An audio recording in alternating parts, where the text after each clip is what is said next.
جیسا کہ اللہ رب العزت نے قرآن مجید میں ارشاد فرمایا، ان الذین آمنوا وعملوا الصالحات، کہ بے شک وہ لوگ کون کہ جو ایمان لائے اور نیک اعمال کیے، یعنی کہ صالحین ہیں، نیک اعمال کرنے والے ہیں۔ اس آیت مبارکہ میں اللہ نے دو باتیں ارشاد فرمائی، ایک ایمان لانا اور دوسرا نیک اعمال، اور یہ دونوں ہی اہم بنیاد ہیں۔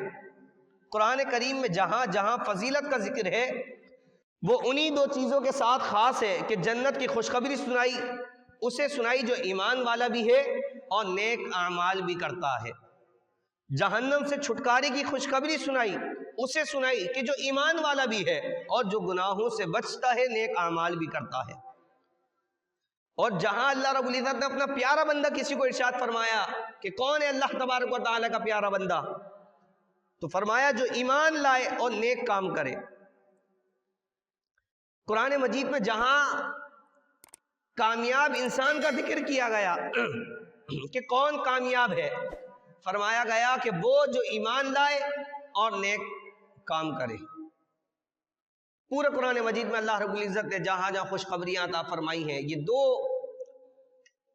اوصاف کے جو حامل تھے اللہ رب العزت نے انہیں جنت کی خوشخبریاں عطا فرمائیں۔